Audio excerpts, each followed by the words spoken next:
Apoyo. No seas indiferente, hermano. Ahora es el momento de levantarse para derrocar a la República Islámica. ¡Viva el Shah de Irán!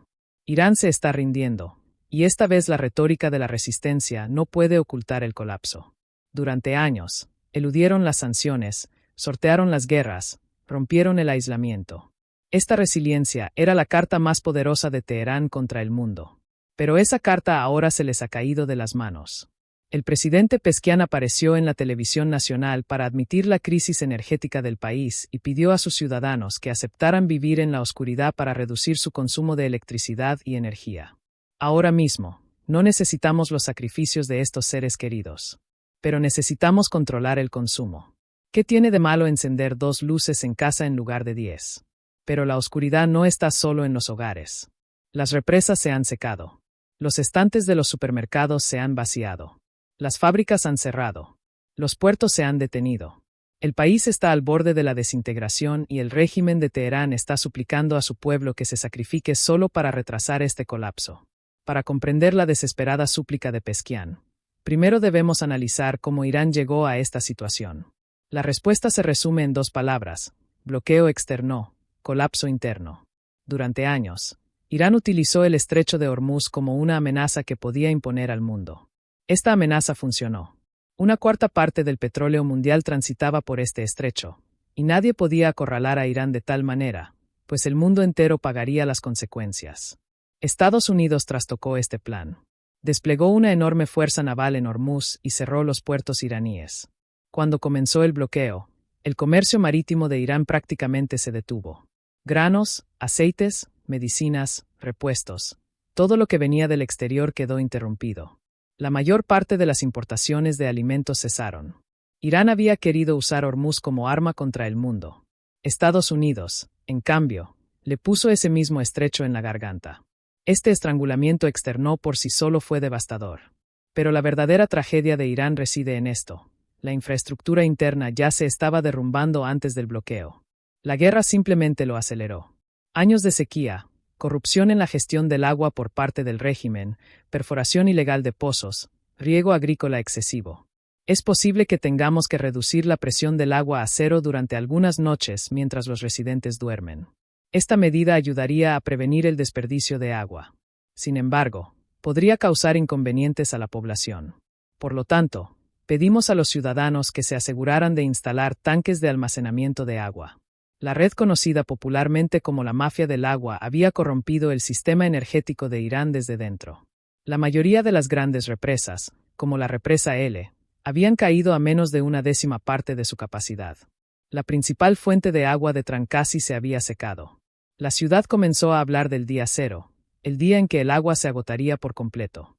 La producción hidroeléctrica se redujo a la mitad. Normalmente, las centrales térmicas de gas y petróleo cubrirían este déficit. Pero los ataques estadounidenses e israelíes tuvieron como objetivo enormes yacimientos de gas como South Pars y redes de oleoductos. Así que esa puerta también se cerró. El régimen recurrió a los generadores diésel. Pero el diésel tampoco llegaba debido al bloqueo. Y estas 2 crisis se retroalimentaron. El bloqueo cortó el suministro de combustible del exterior, mientras que la sequía destruyó la energía hidroeléctrica desde dentro. Cuando se agotó el agua en las represas, incluso el agua de refrigeración para las centrales térmicas disminuyó. Cada alternativa chocó con otra. El sistema energético de Irán entró en un círculo vicioso. La súplica de Pezeshkian es producto de este círculo vicioso. Estas palabras resumen claramente la situación en la que se encuentra Irán. Si bien no hay un apagón total en todo el país, se aplican restricciones severas y cortes programados. En muchas ciudades, los hogares reciben solo de 4 a 8 horas de electricidad al día. Se ha generado un grave desequilibrio entre las instalaciones industriales y los hogares. Y los primeros y más afectados por estas restricciones son los pilares vitales de Irán, los puertos. El puerto comercial más grande del país, Shah Rajai, gestionaba el 85% del tráfico de contenedores. Grúas eléctricas, iluminación nocturna, instalaciones de almacenamiento en frío, todo depende de la energía. Cuando comenzaron los cortes, las operaciones se ralentizaron entre un 40% y un 60%. Decenas de miles de trabajadores portuarios vieron interrumpidos sus turnos durante horas. Miles fueron despedidos temporalmente o enviados a licencias sin goce de sueldo. Cuando el puerto se detuvo, la ola se extendió a los camioneros. Los 365.000 camioneros registrados de Irán constituyen la columna vertebral de la economía del país. Sus rutas diarias se extendieron entre un 20 y un 40% o se cancelaron por completo. Los sistemas de surtidores de combustible en las gasolineras funcionan con electricidad. Durante los apagones, los conductores se vieron obligados a esperar en cola durante horas. El transporte de mercancías desde Bandar Abbas se detuvo por completo. La cadena de frío se rompió. Se desperdiciaron toneladas de productos perecederos. Los conductores se enfrentaron a la misma oscuridad tanto en el trabajo como en casa. La pérdida de ingresos y los cortes de servicios básicos en los hogares afectaron simultáneamente. Y la parálisis no se limitó a la logística. La industria también se detuvo. La fábrica de acero Moar en Isfahan, la mayor planta siderúrgica de Irán, cerró por completo tras las huelgas y decenas de miles de trabajadores fueron enviados a casa. El acero era el insumo básico para la industria automotriz y la construcción. La pérdida de empleos en cascada puso en riesgo a entre 10 y 12 millones de personas. Y la herramienta más ingeniosa de Irán para evadir las sanciones también colapsó: la minería de Bitcoin. El país generaba miles de millones de dólares en ingresos anuales al proporcionar entre el 2% y el 8% de la tasa de hash global de Bitcoin. Los equipos de minería consumían casi 2.000 megavatios de electricidad. El régimen robaba esta energía a la población civil. Los cortes de energía paralizaban las granjas mineras. El ecosistema criptográfico de 7.800 millones de dólares quedó paralizado. El régimen perdió esta fuente que había estado utilizando para financiar la guerra. Los pilares de la economía iraní se están cortando uno a uno, y quienes pagan el precio más alto por esta parálisis económica son los iraníes de a pie. La inflación aumentó un 105%. Los precios de los alimentos subieron un 72% en un año. Los cortes de agua alcanzan entre 12 y 18 horas diarias. Las familias se las arreglan con velas y linternas. Los alimentos se echan a perder porque los refrigeradores no funcionan. No hay agua potable porque las bombas se han detenido. Los índices de delincuencia aumentan debido a la disminución del alumbrado público. Las mujeres y los niños ni siquiera pueden acceder a las necesidades más básicas. Las escuelas pasaron a la enseñanza a distancia. Pero sin electricidad en los hogares, la educación a distancia también se volvió imposible. Y este panorama no se formó de la noche a la mañana. Los iraníes de a pie ya lidiaban con una inflación del 40 al 50% antes de la guerra.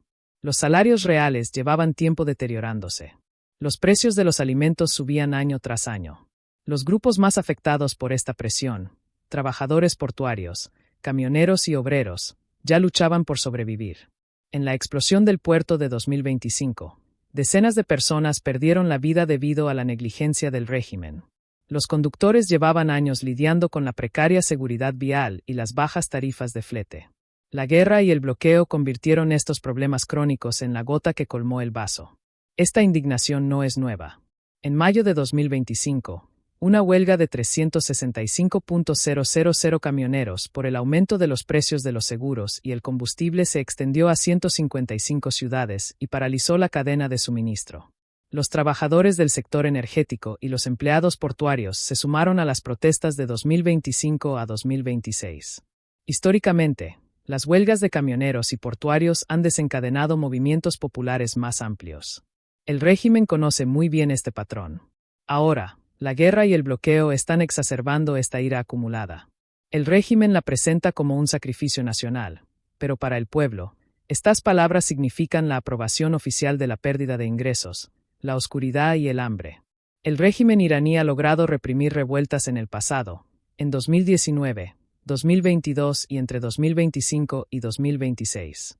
Miles de arrestos, cientos de muertes, cortes de internet y patrullas militares a través de la Guardia Revolucionaria y las fuerzas de asedio. A corto plazo, tiene la capacidad de mantener a los trabajadores bajo control. Pero el colapso económico y la carga militar generados por la guerra dificultan cada día más el mantenimiento de esta represión, porque el pueblo siente que ha llegado al límite de su resistencia. Y la retórica de resistencia del régimen ya no convence. Ahora, el pueblo no solo se rebela, sino que abandona el país. La herida más profunda de Irán no está en el campo de batalla, sino que se extiende desde sus fronteras. El desplazamiento interno ha alcanzado los 3,2 millones de personas, y esta cifra es solo el comienzo. Trabajadores portuarios, camioneros, obreros de fábricas, los grupos más afectados por la parálisis económica buscan ahora una salida de Irán. Históricamente, la fuga de cerebros de Irán ya era crónica. Entre 150.000 y 180.000 profesionales cualificados abandonaban el país cada año. Pero la guerra y el bloqueo tienen el potencial de convertir esta migración selectiva en una oleada masiva. Según el análisis de Amoaje Media, si el bloqueo continúa, Irán podría generar millones de refugiados, similar a lo ocurrido en Siria en 2015. En aquel entonces, más de 5 millones de personas huyeron de Siria. El país perdió una generación y, 10 años después, aún no se ha recuperado. La población de Irán cuadruplica la de Siria. Una posible oleada migratoria sacudiría a Europa y a toda la región. Se estima que entre 200.000 y 500.000 migrantes internacionales adicionales llegarán a corto y medio plazo. Trabajadores no cualificados y semicualificados, estibadores y conductores se dirigen a países vecinos a través de las fronteras de Turquía e Irak. Se producen un promedio de 1.300 cruces diarios en la frontera turca. Aunque algunos días los retornos superan las entradas, la tendencia es clara. Profesionales cualificados, ingenieros, médicos y técnicos se dirigen a Europa y Norteamérica. Alemania es el destino más popular con una tasa de preferencia del 28%. Turquía acoge actualmente a unos 100.000 iraníes y está reforzando los controles fronterizos con planes de zonas de amortiguación. Pero cuando el colapso económico y la crisis alimentaria empujan a la gente, los controles fronterizos resultan insuficientes. Y el coste de esta migración a Irán es devastador. En el sector portuario y de transporte, con 365.000 conductores y entre 25.000 y 40.000 trabajadores portuarios, se está formando una grave escasez de mano de obra. A medida que la gente se va, la carga de trabajo de los que quedan aumenta. Las operaciones se ralentizan aún más. Aumentan los riesgos de huelgas y protestas. Con la inmigración de trabajadores cualificados, la eficiencia de la producción industrial y el mantenimiento de infraestructuras críticas disminuye. ¿Quién dirigirá las fábricas de acero? ¿Quién reparará las presas? ¿Quién mantendrá las centrales eléctricas? La fuga de cerebros ya estaba causando pérdidas anuales de entre 50.000 y 150.000 millones de dólares. Esta nueva ola erosiona aún más la capacidad de producción, los ingresos fiscales y las reservas de divisas. El daño más duradero es demográfico. La pérdida de la población joven y educada, del grupo de edad de 15 a 35 años, acelera el envejecimiento demográfico e imposibilita la recuperación a largo plazo. Irán ya cuenta con una diáspora de entre 4 y 5 millones de personas. Esta migración perpetúa la fuga de cerebros. Los inmigrantes cualificados no regresan a Irán. En cambio, construyen nuevas vidas en sus países de destino y arrastran consigo a sus familias. Si no se detiene esta fuga demográfica, la capacidad industrial, el sistema sanitario y el mantenimiento de la infraestructura de Irán podrían deteriorarse durante décadas. El régimen puede reprimir la revuelta, pero no puede recuperar a quienes se marcharon. Y cada ingeniero, médico y técnico que se va reduce aún más la capacidad de recuperación de Irán. La contracción económica total, sumada a los daños de la guerra y el bloqueo, podría alcanzar entre el 5 y el 10%. Esta es la dimensión más insidiosa del colapso, silenciosa, lenta, pero irreversible. Mientras Irán se derrumba desde dentro, la ayuda externa tampoco llega. Las conversaciones de paz en Islamabad terminaron en fracaso. Los enviados de Trump, Bititov y Kashner, cancelaron su vuelo de 18 horas. El mensaje era claro: las condiciones son nuestras. Llámenos. La delegación iraní regresó con las manos vacías. El régimen insistió: no cruzaremos nuestras líneas rojas. Pero con el bloqueo en curso, esta postura pierde sentido cada día. Estados Unidos quiere que Irán renuncie a su programa nuclear y de misiles. Irán quiere que se levante el bloqueo. Pakistán y China, atrapados en medio, luchan por ejercer su papel de mediadores. La mesa de negociación se ha vaciado y todas las cartas están del lado de Estados Unidos, y la crisis de liderazgo en Irán está empeorando aún más la situación. Tras el asesinato de Karmin, el liderazgo de su hijo Mujaba desató luchas internas por el poder. La tensión entre la Guardia Revolucionaria y el ala política está aumentando. Cada uno defiende su propia agenda. Este caos hace imposible elaborar una estrategia coherente contra el bloqueo, y el eje de la resistencia iraní se está fragmentando. Hezbollah y los hutíes se encuentran solos. Estas fuerzas interpuestas eran la base del poder regional de Irán. Ahora la coordinación se ha roto. Las líneas de suministro están cortadas. ¿Qué están haciendo los aliados? China, el mayor comprador de petróleo de Irán, está sufriendo pérdidas económicas, pero no se opone directamente a Estados Unidos. Pekín ejerce presión diplomática, pero no ofrece ayuda concreta. No quiere arriesgar su propia seguridad energética por el destino de Irán. Está recurriendo al petróleo ruso alternativo. Rusia es totalmente oportunista. Se beneficia de los altos precios del petróleo y utiliza esta situación para financiar su guerra en Ucrania. Moscú vende armas y municiones a Irán, pero se niega a ser un salvador estratégico. Nadie está ayudando realmente a Irán, ni siquiera los estados parias. Y el programa nuclear, la última base de Irán, también está estancado. Las instalaciones resultaron dañadas en la guerra de 12 días de 2025.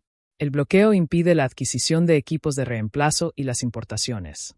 El régimen ve las armas nucleares como un elemento disuasorio, pero ya no tiene el tiempo ni los recursos para utilizar esta base. Estados Unidos advierte que es una línea roja.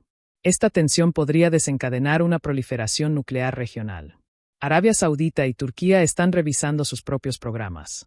Las fuerzas convencionales de la República Islámica de Irán están paralizadas. Las defensas aéreas sufrieron un duro golpe en la guerra de 12 días de 2025. La operación de 2026 se dirigió a instalaciones nucleares y centros de mando.